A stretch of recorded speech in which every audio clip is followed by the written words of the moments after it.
On va se poser deux questions dans cette vidéo. La première, c'est quel est l'effet de la modification de l'orientation du circuit? Vous avez donc ici le circuit qu'on a déjà étudié précédemment, mais il est orienté cette fois-ci, vous voyez, de A vers D. La première conséquence, c'est que la surface ici qui va s'appuyer sur ce circuit va changer de sens. Vous voyez ici effectivement qu'elle est orientée vers la gauche et que lorsqu'on va calculer le flux, eh bien, on va avoir un flux opposé à celui qu'on avait tout à l'heure.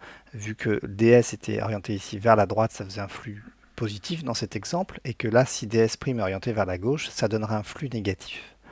La deuxième conséquence, c'est que la FEM va changer de sens et qu'elle est orientée donc de A vers D, on va l'appeler, vous voyez, E', elle est bien en sens opposé à celle qu'on avait dans l'exemple précédent, et il faudra sur le modèle électrocinétique, bien sûr, changer également son orientation dans ce sens-là.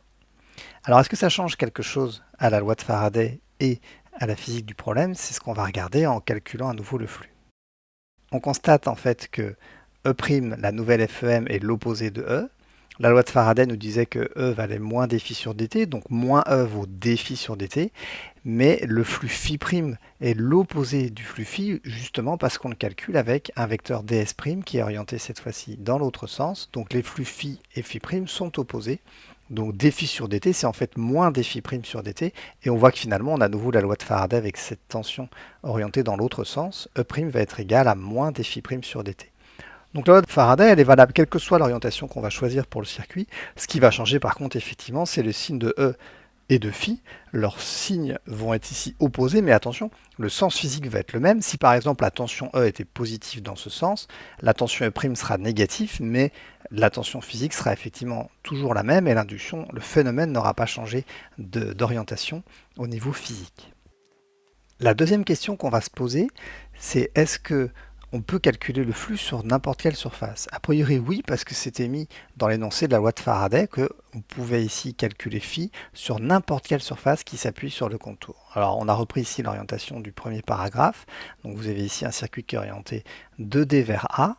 On va donc avoir une première surface possible qui est celle-ci, qui est orientée ici vers la droite. On va l'appeler S1, donc comme le circuit est dans ce sens-là, elle est orientée par là-bas. Et une deuxième surface, vous voyez ici S2, qu'on pourrait obtenir par exemple en plongeant ce circuit dans un film de savon et en soufflant. Vous voyez qu'ici ça fait comme une bulle, donc toute cette surface-là, elle s'appuie bien sur ce contour, et en termes d'orientation, comme le contour est dans ce sens-là, elle doit elle aussi être orientée vers l'extérieur. Donc vous voyez, elle n'est pas plane, il y aura des vecteurs des S2 qui sont un petit peu dans différentes directions.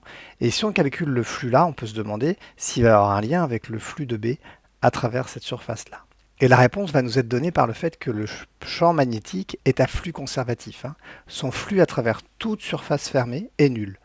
Alors on va prendre ici comme surface, une surface un peu étrange, qui va être la réunion de S1 orienté à l'envers. Donc vous voyez ici, on a pris S moins S1, on va la noter, et elle est effectivement orientée dans l'autre sens. Et on va prendre cette surface à l'envers et la surface bleue. Et vous voyez que toute cette surface est une surface fermée qui est orientée vers l'extérieur.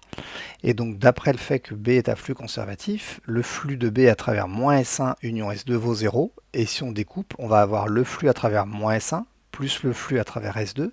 Donc ce flux-là plus ce flux-là, dont la somme vaut 0.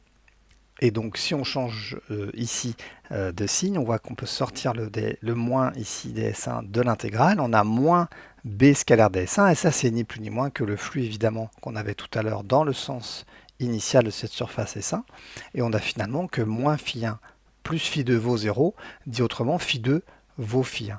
Donc en fait tout le flux du champ magnétique qui est rentré par le circuit sur cette surface 1, en fait il va forcément retraverser cette surface 2. C'est pour ça que dans la loi de Faraday, on dit qu'on peut calculer le flux du champ magnétique à travers n'importe quelle surface qui s'appuie sur le contour gamma à condition qu'elle soit orientée dans le bon sens.